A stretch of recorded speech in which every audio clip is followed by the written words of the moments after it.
Phishing learned to inject natural phishing, but decludes the attack. It can call to your email with security account to get. So let's just dive right into this explainer, because we're looking at a reality today that is both incredible and honestly kind of terrifying. You ever wonder why over 95% of successful cyber breaches don't actually rely on some genius hacker breaking through highly advanced technical firewalls? No, they rely on manipulating you. That's right, the human being. Today, we're totally unpacking the wild world of social engineering. Okay, here's a quick look at our agenda. First, hacking the human brain. Second, the psychology of deception. Third, the 4 phases of an attack. Then, we'll look at some real-world case studies. And finally, how we go about defending the human perimeter. Let's get right into it. You hear cybersecurity experts repeat this one chilling truth all the time. Humans are the weakest link in any security system. And when you think about it, it makes total sense. Like, why would a bad actor spend months, literally months, trying to crack a complex algorithm or bypass some encrypted server when they could just send a simple email that triggers your fear or your greed or a massive sense of urgency? The hard truth is, we are just way easier to compromise than a piece of software. So the absolutely crucial point here is that social engineering is fundamentally an attack on the mind. It's psychological manipulation rather than an attack on a computer system. The attacker's whole goal is basically to bypass the computer's security by exploiting the human who's operating it. It's a total hack of human nature. And this perfectly maps out our curriculum for really understanding why humans are the ultimate target. I mean, what even is social engineering? Why do attackers specifically target us? And what's the actual impact? We're going to answer every single one of these questions today, starting right with the psychological triggers that make us so incredibly vulnerable.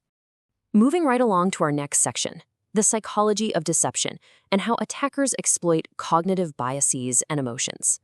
See, attackers literally weaponize our psychological hardwiring. Let's break these down a bit. Greed and curiosity, massive vulnerabilities.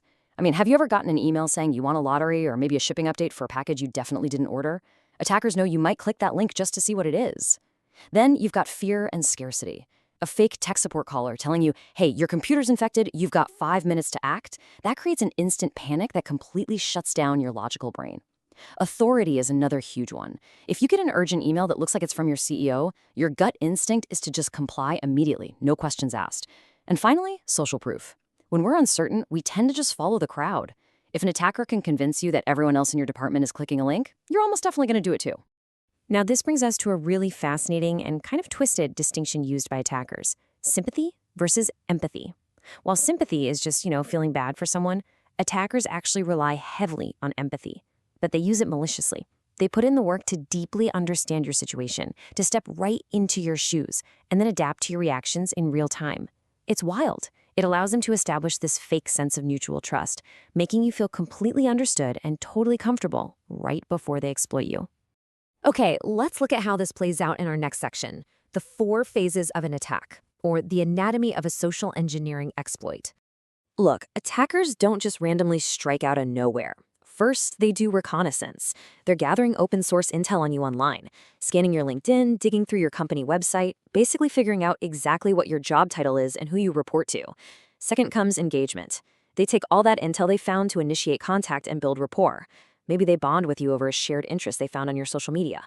Third is exploitation. Once that trust is established, boom, they trick you into an action, clicking a link, opening a file, handing over a password. And finally, execution. They complete their ultimate objective, like deploying ransomware or stealing corporate data, and then they just erase their tracks to avoid getting caught. And these 4 phases are carried out using some incredibly specific attack factors. Phishing and spear phishing, for example, use highly targeted emails that look identical to the real deal. They'll often use typo-squatted domains where just a single letter is swapped out visually, like putting an R and an N together so it looks like an M, just to completely trick your brain. Then there's pretexting, which involves fabricating elaborate backstories, like pretending to be a bank auditor. Baiting is super sneaky. An attacker might just drop a really expensive-looking but maliciously infected USB drive in a corporate lobby. They know human curiosity or just a sense of obligation is going to compel someone at the front desk to plug it in to find the owner. And tailgating? That is purely physical. That's literally an attacker walking into a secure building right behind an authorized employee who holds the door open for them just out of everyday politeness. Moving on to our next section, real-world attack case studies. Let's see what happens when human error costs millions.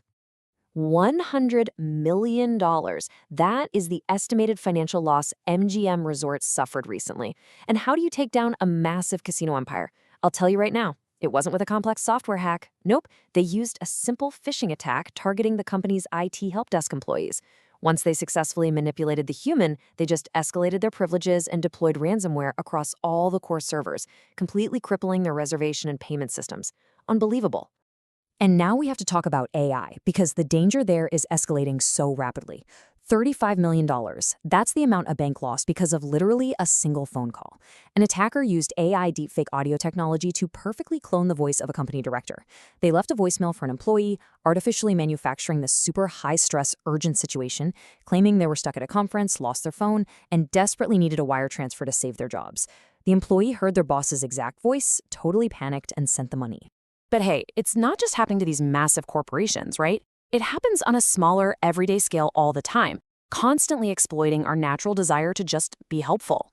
Take the Okta support breach. An employee simply used their personal Google account on a corporate laptop. That's it. And that allowed attackers to hijack active customer support sessions.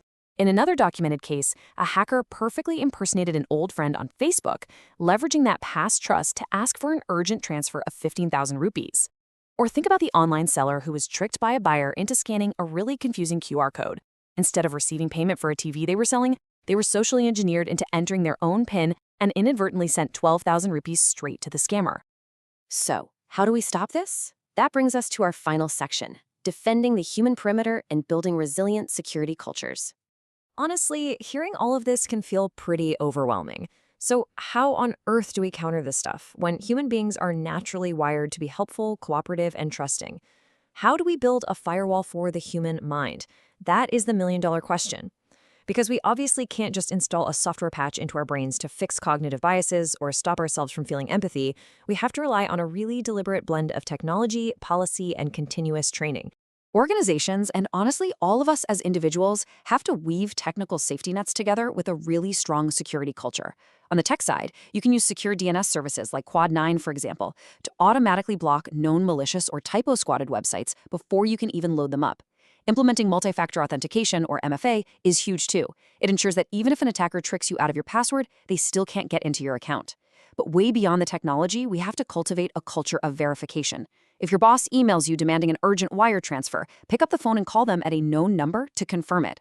We've got to empower employees to hit pause, question unusual requests, and report threats without being afraid they'll get in trouble. Now, before we wrap this explainer up, I actually want to flip this concept entirely on its head, because interestingly enough, ethical social engineering isn't just for security audits. Applying these exact same rapport-building techniques can actually be a massive force for good in your own life. Just like a hacker uses shared interests to gain access to a system, you can use empathy, active listening, and sharp observation to network incredibly effectively. Actually, there's a great story from a cybersecurity engineer who landed a job at John Deere.